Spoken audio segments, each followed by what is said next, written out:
Clark, Pampanga. Maagang maaga. Alas 3 ng madaling araw kami dito. Ito kami sa Magic Line. Yung kinukuha namin dito ay mga manikin. Ini-export sa ibang bansa. Maghanap kami ng makakainan. Pupunta akong 7-Eleven. Gutom na!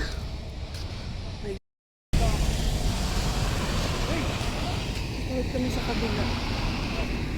Faster! Punta kami 7-Eleven. Here I go. Gutom na.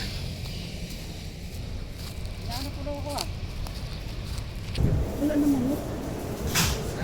Wala tang manok siya, te. Walang manok.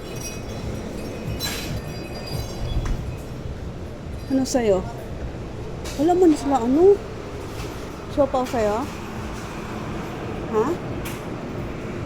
Sarap pa dito.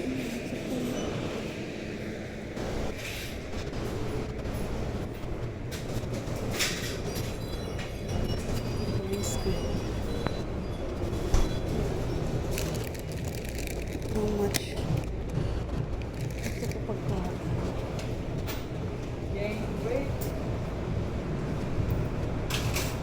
I want food.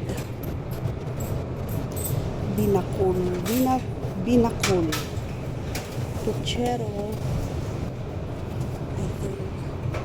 Ito ang nabili ko sa 7-Eleven, tortang talong. Akala ko talaga mayroong chicken doon sa 7-Eleven, wala pala. Ngayon naman ay papunta kami ng Naik, Cavite dahil doon kami kukuha ng pangarga. Ang biyahe namin ngayon ulit ay export ulit ang aming biyahe. So, abangan nyo ako pagdating doon. Dito kami ngayon sa Naik, Cavite. Relax na kotse yung kukunin namin ngayon dito.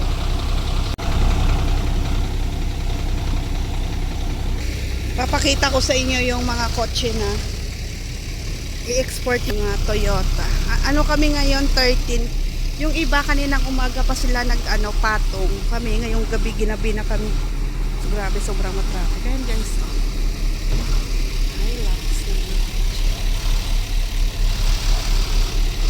Ipapatong namin sa yan.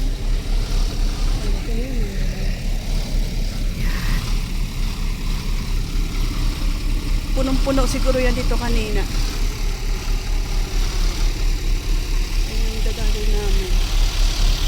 Diba po?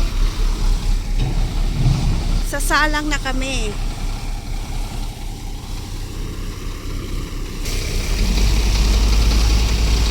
Alis na to. Larga! Alis na!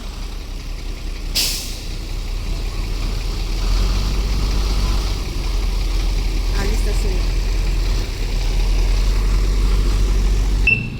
Paatrasin natin.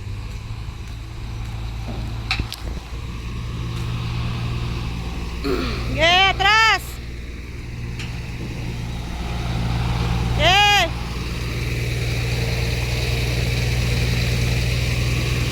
Kanan! Kanan!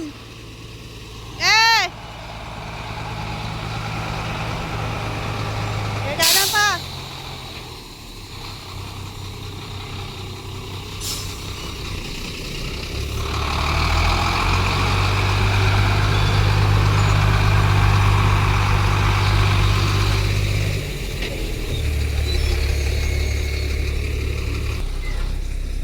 Kaliwa! Kaliwa!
Good morning! Inumaga na kami dahil 4 a.m. kami umalis ng Naik. So, diretso pasok kami dito sa pier. So, andito ko ngayon sa pier, nag-aantay. Medyo matagal-tagal yon yung paglabas ng truck dahil yun ay merong x-ray.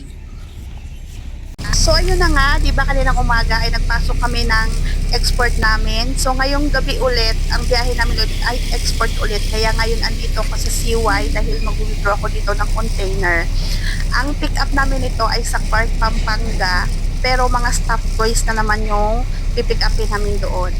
So, ngayon ay nag-ihintay ako na patungan ng aking truck dahil may dalawa, actually hindi dalawa, 6 yan sila na magkakasama na magwi-withdraw din, bali na una sila sa akin.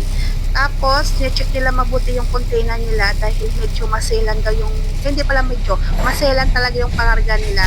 So, pag masila ng pangarga mo, dapat yung container mo ay maayos, class A talaga.